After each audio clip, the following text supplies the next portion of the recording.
Hi guys, this is Monday night, September 22nd, 2025. I'd already done a short video about the avocado seed tincture.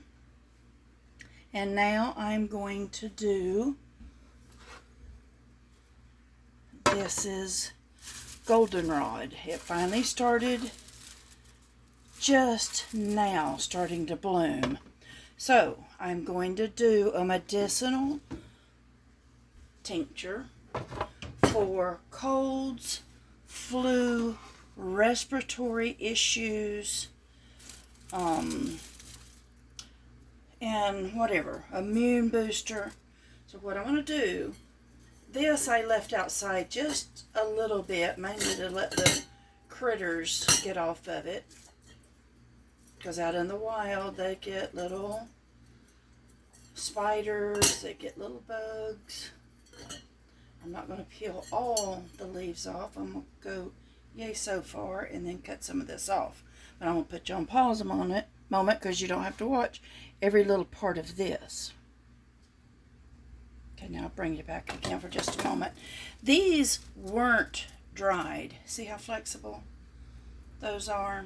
If they had been dried, they'd be crackling. Some of the leaves, just from sitting outside in the air on the porch, has somewhat dried, but some of them have not.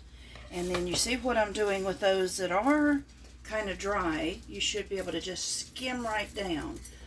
If they are still more fresh, it's a little bit harder to take it off. But everything about this is medicinal. The entire thing is medicinal. In fact, this one I will show you.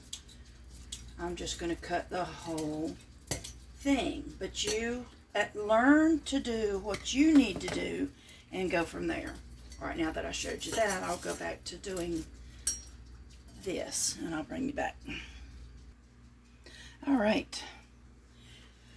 I still have some more, but I have stuck the other into the dehydrator. This, I don't know if I said a minute ago, is just starting to get ready to pick, to harvest. But even though this by itself, the goldenrod by itself, makes a very, very good, beneficial flu, cold, and respiratory tincture just on its own. But since my friend down the road shared some mullein, that is also very good for this. I dried it just a little bit. You can cut this, you can just break it with your hands. I just took some of the moisture out. And speaking of that, depending on who you ask, there are different schools of thought about whether dried plant matter or fresh plant matter is better. Do your own research. I will say, if it's in alcohol, if it's in a tincture, which is alcohol, you can do non-alcohol and use glycerin, but if it is in anything other than an alcohol, then it is highly recommended that you use dried plant matter. So this kind of fits both. I like the fresh herbs when possible, like this with the goldenrod, because, and if I had thought about this, if I'd had the goldenrod ready whenever I got this mullein, I would have used it 100% fresh, because it's got some natural, that liquid in it. I can't remember if that is called the natural plant chlorophyll, but whatever it is, that's not in there really whenever you dry. So, and I'm not measuring, I'm doing the folk method. Again, for all of those that like everything exact, well, you're going to hate my videos, because I do the folk method. So there's goldenrod, there's mullein or mullein. I'm going to use nettle leaf. Stinging nettle is the other name for it. I used to see it all over here, and now I don't see it anymore. It may be further out in the woods, and so I ordered this from Azure, organic nettle. I'm not really even measuring this, but this is a 1/4 cup measuring. I'm just putting it in there. I'm flying by the seat of my pants, because the more you study different things, you can sort of compound or mix your own, and certain herbs and plant matter enhance each other. They make each other better. Now this is yarrow flowers. My yarrow isn't blooming, so I bought this from Azure. And I do try to rebag, repurpose, or not repurpose, but rebag, repackage a lot of this stuff. And again, since I don't really know what I'm doing, I'm just putting it in there. And I'm putting these specific things in there because they complement each other. They're all very good respiratory wise, cold and flu. Now this is long leaf pine needle that I had started to dehydrate just a little bit for teas. This is that's why it's a little bit darker. I just pulled it out of the hanging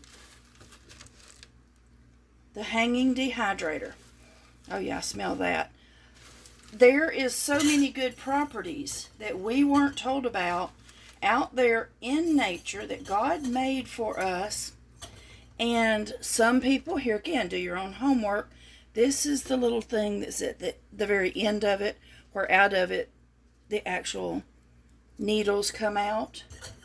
The long needle pine comes 3 out of there. But inside the resin, that sticky stuff, the resin of the pine needle, in fact, I got some sticky stuff on my fingers now, is a chemical, a thing called shikimic acid, or that has shikimic acid in it, which is that's the thing that the pharmaceuticals use for Tamiflu. So in this, now I have nettle leaf, I have yarrow flowers, I have some pine needles, mullein, and goldenrod. Okay, now from here, that's about 1/2 to 3/4 full. So now comes, I got just a little bit of the vodka left here. Then I'm just doing vodka. I'm just gonna, this is where it gets expensive, because this is a 1/2 gallon jar. I need some more jars. I need some more quart-sized jars. This stuff does get expensive over time.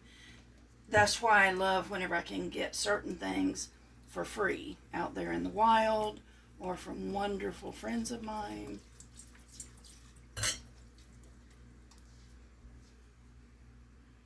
All right, I filled it up. It's not completely to the top, but since this will need to absorb in a little bit, I'm going to put the lid on there, kind of tighten it, and what I'm going to do is just do this. You can get chopsticks or a wooden spoon handle or whatever and poke this to kind of make sure that the vodka is sifting all down in there. Then what I'm going to try to do, and most herbalists that I'm watching, come right up as far to the top as you possibly can.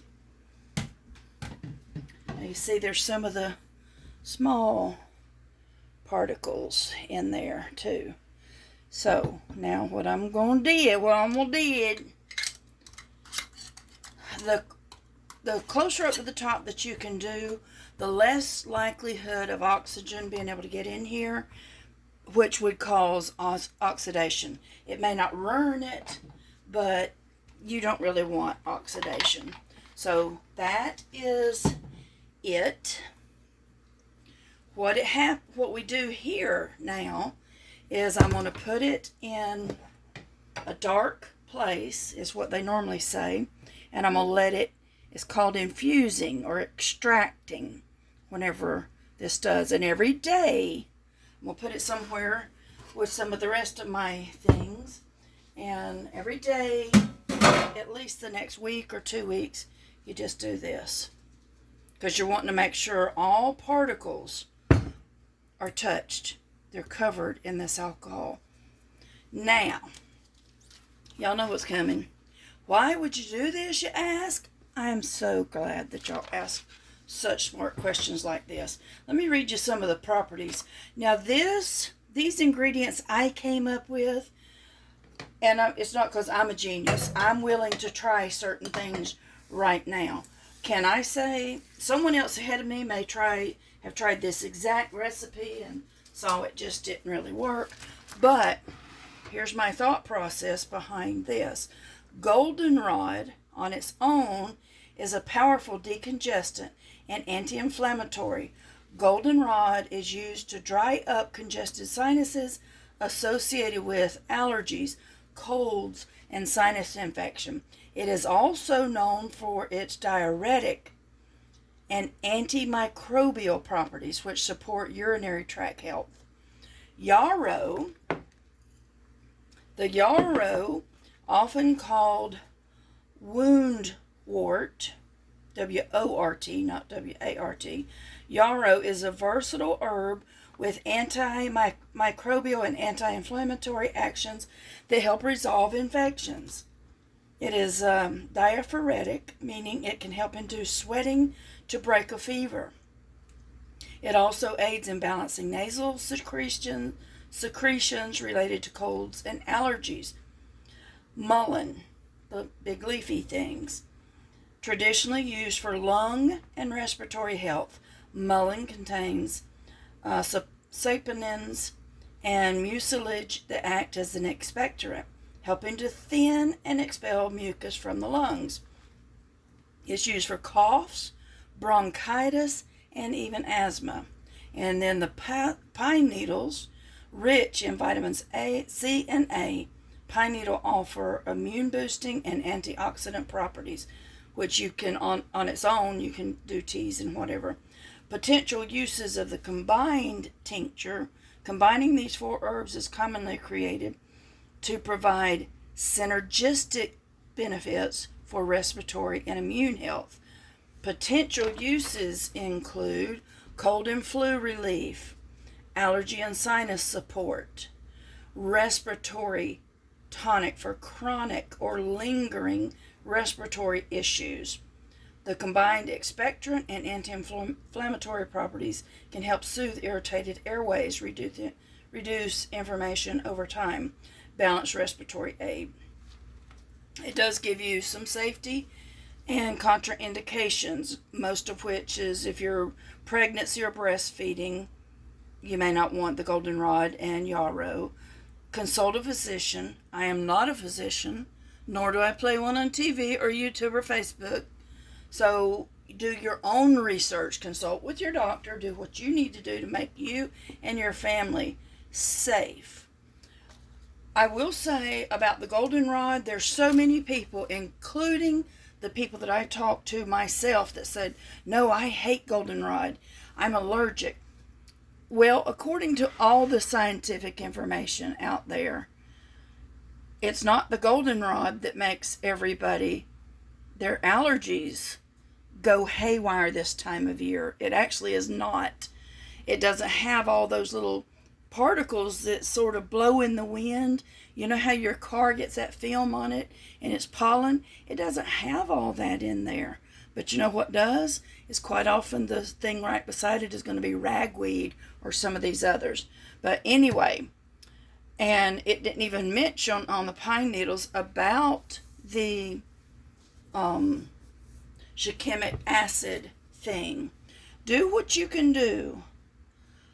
This, once I strain it off, hold on a minute. I meant I've already pulled those. This is the first time that I've ever made anything other than just fresh goldenrod tincture. But in 4 to 6 or even more weeks. They recommend at least 4 to 6 weeks to let this extract or steep. But then after that, you want to strain it out very finely, and I use sometimes a coffee filter, sometimes I use like a muslin rag and pour it through and strain it. And then in this one, there's a fresh goldenrod. This was only goldenrod. And I put it in a dark bottle. Look how dark this is, because this is actually a clear bottle, if you can see that. Clear kombucha bottle. So it becomes pretty dark. And again, this is just goldenrod here. But this, I'm looking forward to it. Once you learn to do some of these things, you can kind of do just like the scientists or researchers do, and you sort of listen to what they're telling us out there and then prepare your apothecary. She's saying facetiously or silly. Sort of anticipate some of the different flus or viruses that may be coming out then. I don't know if anyone is going to be watching now. That's not. This is why I probably will share it on Facebook, although I normally never share something this long on Facebook. But they're predicting a really, really rough winter this year as far as the colds and flus and other things that they've got brewing for us. So do what you need to do. Do your own research in all things, up to and including some of the things that you take. Listen to that little gut feeling that you have. Take your own health back. All right. Love you guys. You do you. Take care. Bye.